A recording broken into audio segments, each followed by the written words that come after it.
Oh my god. Hello there, welcome back to my channel. My name's SKYMAN Universe, and your Star Wars quote for now. Take a seat, young Skywalker. Highly appropriate quote. Now we're going to be reacting to episode 4, 5, and 6, the final 3 shorts from Tales of the Jedi. What we've seen so far has been absolute top-notch, perfect stuff.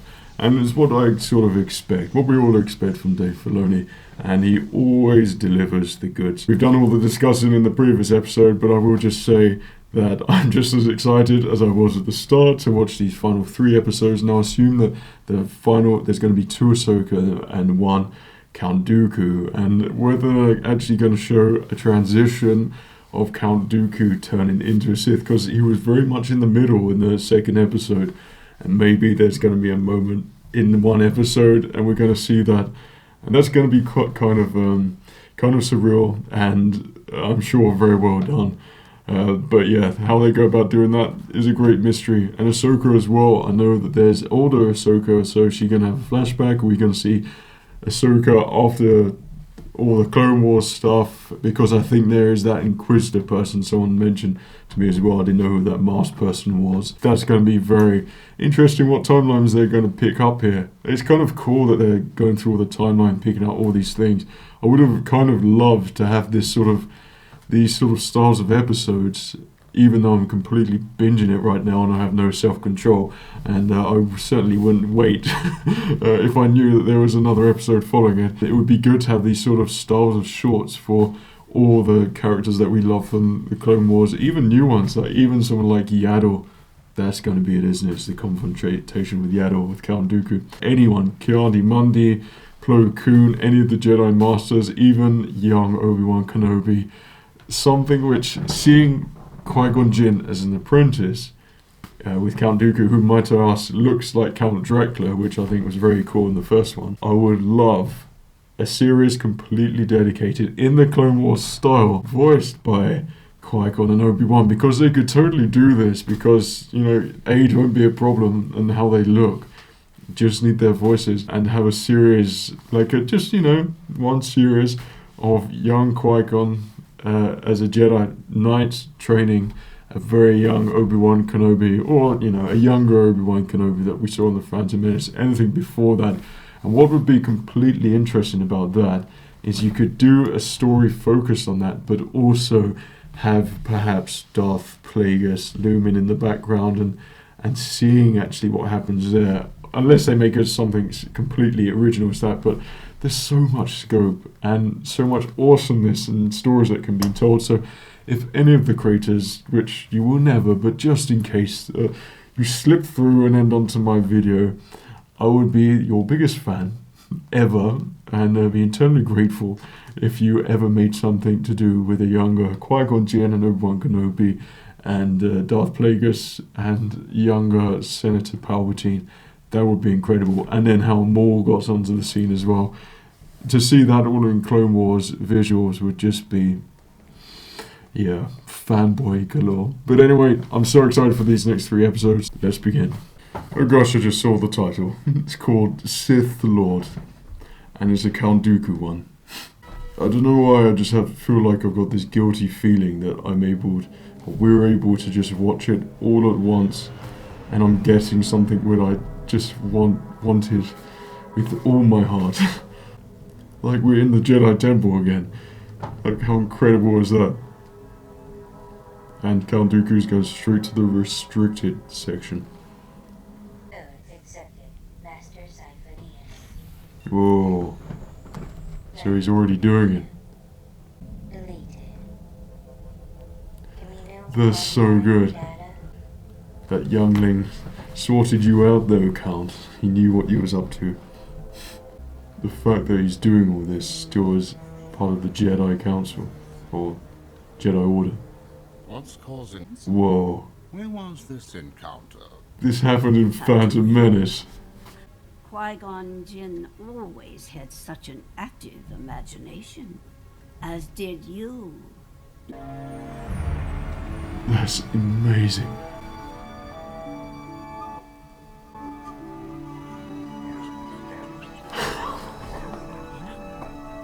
Oh my god. I guess word travels fast. Statements to count. And it's voiced by Liam Neeson. Surprising. Qui-Gon, Freaking hell. tell me about this mysterious attacker. I encountered a highly skilled warrior, one obviously trained in the Jedi arts. And you believe it was a Sith Lord? Yes, I gather that. How cool to Master see Yaddle is Yaddle right as about well. one thing, Sith Lord is not to be trifled with. But I will not be there to protect you. you need not worry, Master. Obi-Wan fills that role now. He acquits himself quite well. That's good. I should like to meet him someday. You're always singing his praises. I don't know what to say. They were clearly close. We just saw Qui-Gon. Oh my gosh, in the Phantom Menace era. Master. Tales of the Jedi. I freaking love you.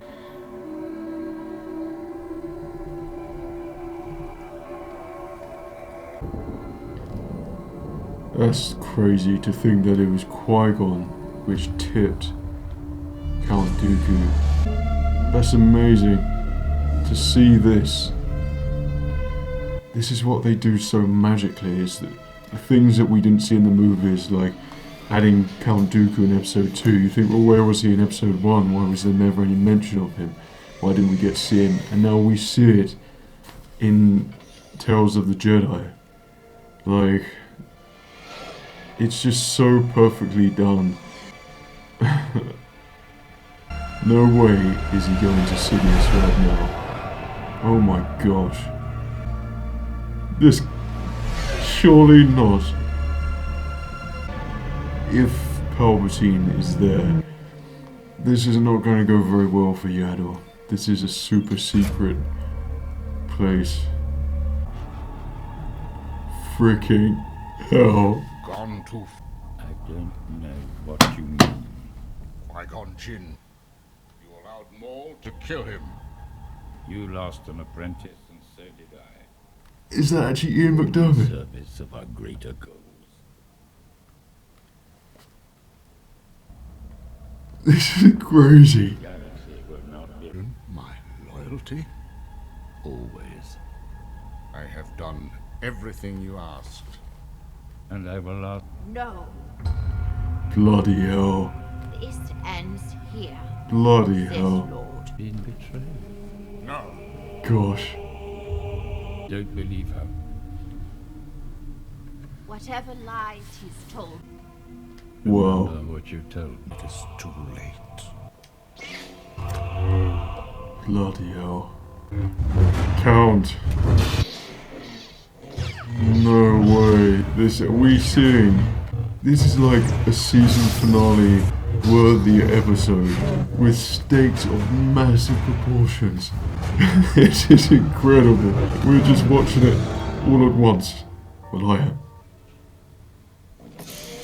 Bloody hell. And Palpatine just laughing. Gosh. Gosh. Done well, my apprentice. This is on another level. Rise, my Good. And that music cue.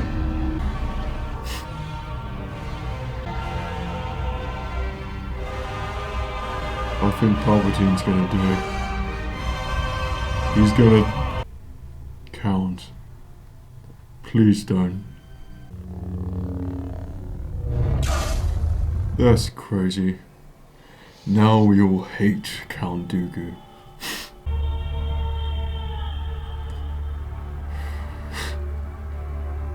Bloody hell. That story. It was like... It was hauntingly beautiful. And they went there. They didn't... Oh my gosh. I can't believe we just saw that.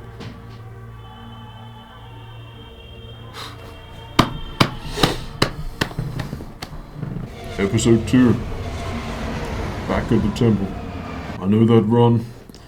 I know those legs. Oh my gosh, this is just so incredible. You're right on time. And Obi-Wan.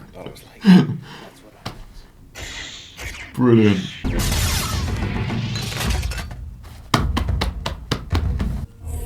This is awesome. Impressive. To see them both together from the early days of Clone Wars with not as good quality, shall we say, I was in the area. but to see them now with this sort of animation is just perfect. I miss you, Obi-Wan. Even seeing Obi-Wan and Yoda together, it's just... Practice makes perfect. It's just so heartfelt for me. Like, we're back, baby! Clone Troopers, this is good practice for later on. It's time for you to leave. An hour? Yeah, Jesse really tagged you. Sorry, Commander. Come on, let's go in. This is so cool. Actually seeing her training. Again. Why is she so good? Because Anakin taught her. Let's hope all that training pays off. Is this late if we just done a time jump? Right. Hang on, we have Tano in the command. We're back here again.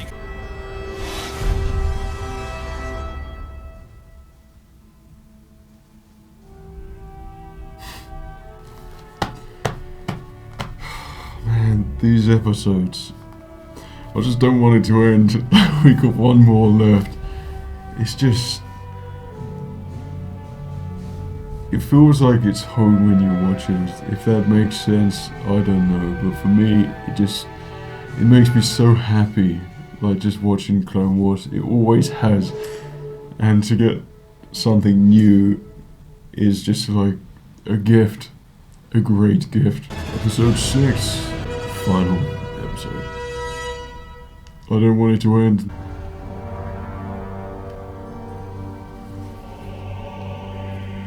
Oh my gosh. I don't believe it.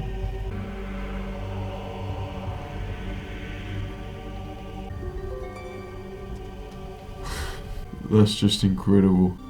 How they do this and think out these scenes, I just love it so much. And to see beautiful Naboo again. Here. It's clever that We'll Schmidt. have to escort you back to the procession center. That's so cool. Resolve. Resolve what? We're gonna break for lunch.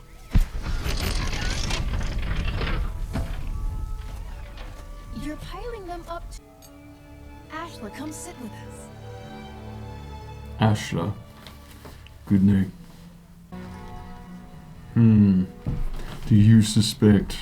Are you gonna bring an Inquisitor? Your secret, and the brother listening. May the Force be with you. Oh. Oh gosh. Oh, not the droid.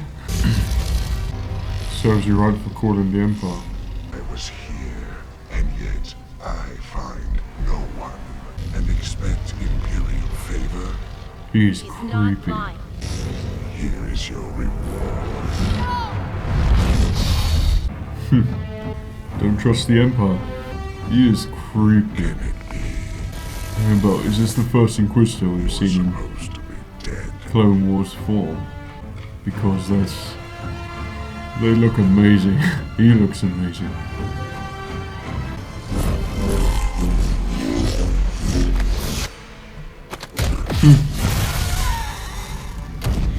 Oh.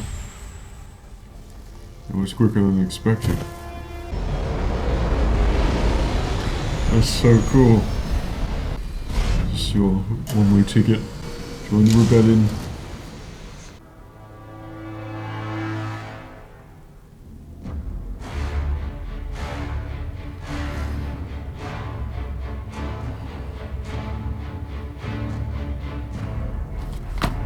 Well, thank you very much. Just 3 more incredible episodes. And we're done. I really just honestly can't believe that we've just been given those 6 episodes. They were just so out the blue and just appeared. It's not like they were planning on doing a big season or something. It was just, we didn't ask for it because it's almost like we knew it wasn't going to happen, anything like this. And secretly they've been creating these amazing shorts. And I'm really interested to know why these were created. And is it some sort of test of some sort to see what sort of response this gets? To see if a larger season might be made, or was this something to keep the Clone Wars stuff alive, or is this something to fill Disney Plus a little bit, or is this to let David Filoni have a sort of exercise his creativity or something like that? I'm just so eager to know, because the level of storytelling that we've just seen in these shorts was just top stuff for me. Top tier, top level. It was so perfectly well done and thought out. The Count Dooku episode, where you almost feel sorry for Count Dooku, and then just in a space of 10 minutes you hate it.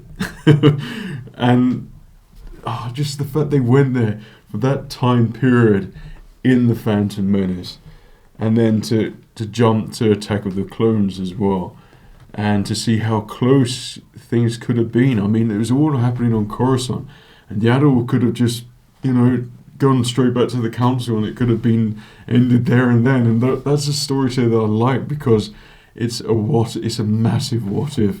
And those are things that I've always thought about when I was a kid, when I was a Star Wars. What if this happened? What if that happened? And it was so close. And what if Anakin didn't cut off Mace Windu's arm, and how much differently the whole galaxy would have been?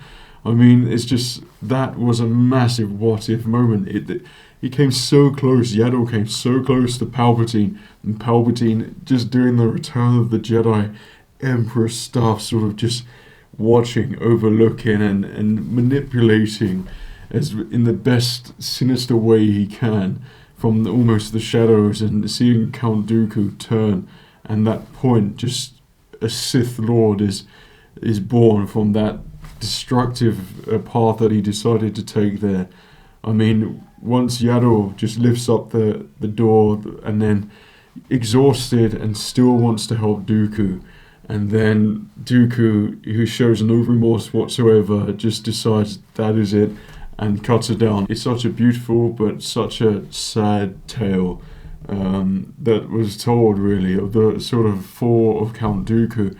And to know that Qui-Gon had such an effect, and to see other people's reactions, even when he met Darth Maul and the Sith Lord being revealed, and the Council didn't really believe it, and it justifies why we all thought, why didn't you send more Jedi to confront Darth Maul? But also Qui-Gon solidifying Obi-Wan's abilities, and how much trust he has in his apprentice, and Obi-Wan has become what Qui-Gon was to Count Dooku. Those are just, to me, magical moments, things which I've loved the idea of, and now seeing. It was beautiful, and it was so emotional, and I just want to thank them so much for creating that, because it's almost like a hole which I've thought about for such a long time. Now it's been filled. I didn't even know that was even going to be, given to us at all. So all of that was just beautiful, and I really am so interested in Count Dooku's stuff. And what they've done here with Count Dooku, I would love to see the same treatment with Palpatine as well, with Plagueis. That's got to happen at some point. It's so fascinating. And then see how Palpatine got Darth Maul and trained him to be his apprentice. It's just perfectly tying these links. I think the Clone Wars format is the perfect way to tell all these stories, because you're not limited by visual artistry like with the budget. If this was a live action, then of course you've got you know, you can't make all these amazing sets and worlds, but the Clone Wars, you can make these amazing things, stuff you wouldn't see or be able to do really in live action. So there's the massive scope which is given to them to tell these just even short stories. It just works perfectly, and I love it. The Ahsoka stuff, the training, and to see younger Anakin and younger Obi-Wan and the Jedi all in perfect animation and upgraded, and to see more training of Ahsoka there as well, and seeing how Anakin goes away from the Jedi and still wants to pursue his own training for Ahsoka, like such a Darth Vader-esque thing. He's concerned with, you know, winning and protecting and being the best almost, and that's what I love. Just simple stories like this, just her training, seeing the persistence has massive implications to her character later on as to why she's so good. It's because of Anakin's training, his persistence, his love for her basically, and the relationship that he had with her. And those are just so special. Those moments are so special to see, and then to see her finally at the end, after the Empire has taken over and the Inquisitor turned up, who was scary as hell, and I thought there was going to be a massive battle, but it's over quickly. Ahsoka didn't even have a lightsaber, and that's what I wanted to see, because in Rebels she sort of just, you know, pushes back the Inquisitors, but in Clone Wars, Tales of the Jedi, it's like she's no nonsense. I don't even need lightsabers to show my strength and my superiority over the Inquisitors. In my eyes, Ahsoka at this point is borderline Jedi Master, if not at that level already, and has a lot more training and a lot more knowledge than any Inquisitor has at this time. So she supersedes all, and that was shown in here. It was cleverly done. And just to include that short, tiny period, showing the transition of her almost giving up to joining the fight again and helping everyone again, is very special. So Skyman, are you happy with these episodes? Is this something that you wanted? I think 100% and absolutely yes. And this has just brought out the fanboy in me. I didn't realise it was going to be this good. And seeing what we saw throughout has just been an absolute dream to watch. And those are the reactions which I've longed for. And lo and behold, Dave Filoni has given it to me again. And it's almost, they feel like family. That's the thing. All the creators, what they've done, they feel like you've grown up with them, and they know what you like and know what Star Wars is, and I'm eternally grateful for that. And I couldn't applaud them for making this. And I was a bit skeptical almost that they were going to be shorts, but the shorts worked perfectly. And I can't believe how much they've told, how much emotion they've conveyed in such a short period of time. It's absolutely amazing, and it's such a testament to the creators, and it's such a great direction for Star Wars. It makes me very happy, honestly, and I'm sure that you probably got that whilst I was watching this as well, if I didn't give it away enough by literally not being able to get rid of the smile throughout every shot. But yeah, tell me your favourite moments in these shorts, what you would like to have seen added on there as well, if you speculate if this would be turned into a season later on down the line, because there's a lot of Jedi, there's a lot of tales to be told, even a younger Obi-Wan Kenobi. I would love that so much. But anyway, this was absolutely amazing, loved it so much. Hope you enjoyed my reactions, breakdowns and talking about it. It's always a pleasure to watch this with you, and this is literally one of my favourite things. So subscribe to this channel if you're not already, like this video if you did, take care of yourself, and remember, the Force will be with you always.